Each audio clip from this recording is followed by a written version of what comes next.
acquire in all my wild desire of sleep again? Who was his aid and sleep, so guilty and afraid, as since he dares not to come within my sight?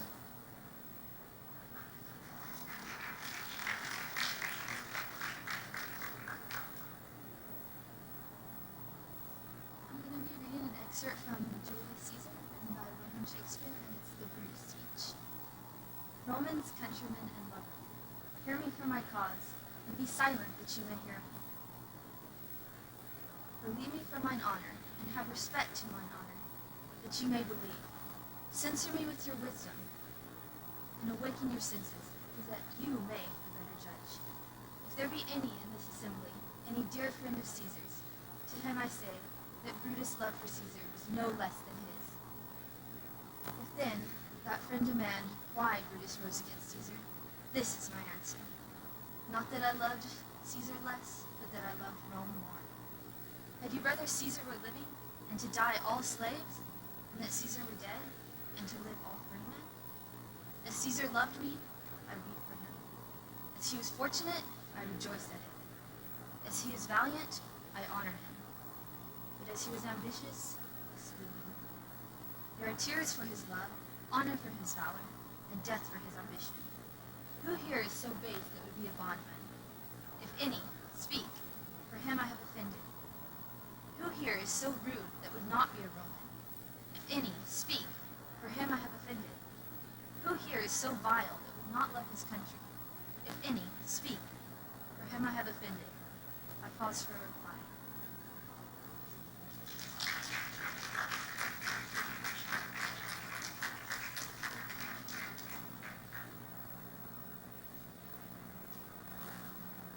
We're going to recite part of the balcony scene from the Vineyard by Shakespeare.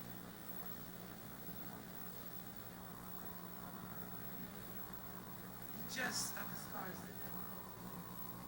What song, what light we love.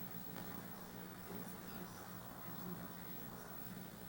Oh, she is my lady. Oh, she is my love. Oh, she is sure. She speaks. Oh, she does not speak.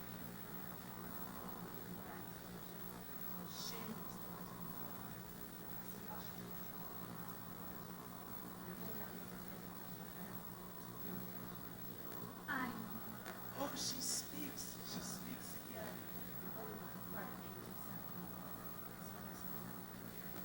Oh, Romeo, Romeo, wherefore art thou Romeo?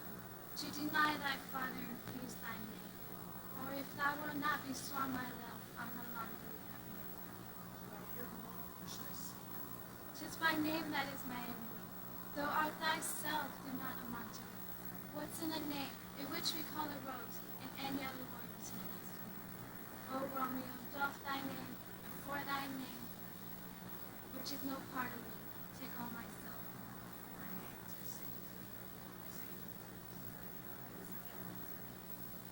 My ears have yet not drunken 100 words of thy tongue's uttering, yet I know thy song. Art thou not Romeo, and a multitude?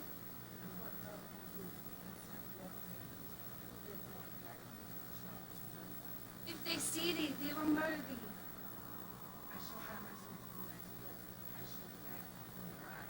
O gentle Romeo, if thou love, pronounce it faithfully.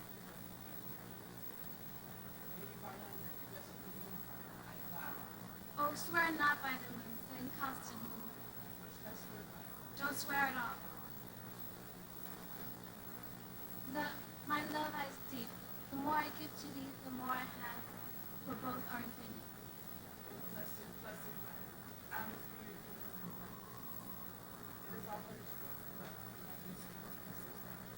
Dear Romeo, good night indeed, be honorable. 1,000 times good night.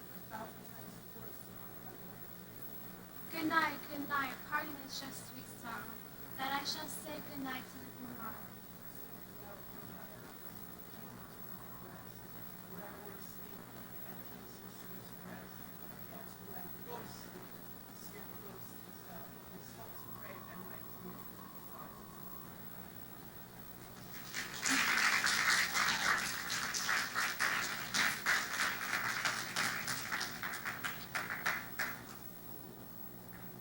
Morning. This is Sonnet 73 by That time of year thou mayst me behold, when yellow leaves or none refute to hang upon those boughs, which shake against the cold. Bare ruined choirs, where late the sweet birds sang. In me thou seest the twilight of such day, as after sunset fadeth in the west, which by and by black night doth take away. Death's second self, that seals appalling rest.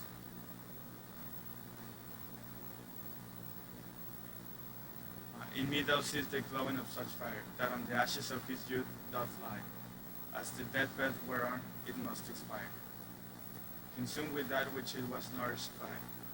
This thou perceivest, which makes thy love more strong, to love that well, which thus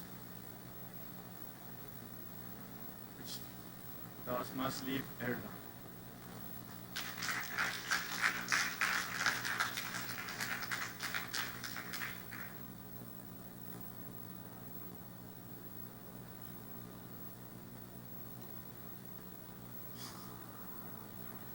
I will be reading William Shakespeare's 120th Sonnet, and I dedicate it to my friend. How often thou my music playest, upon that blessed wood whose motion sounds, with thy sweet fingers when thou gently swayest, the weary concord that my near confounds. Do I envy those jacks that nimble leap to kiss thy tender inward of thy hand? Whilst my poor lips should that harvest reap, by the wood's boldness by thee blushing stand. To be so tickled would they change their state and situation with dancing chips, over whom thy fingers walk with gentle gait. Since saucy jacks so happy are in this, give them thy fingers to kiss, me thy lips to kiss.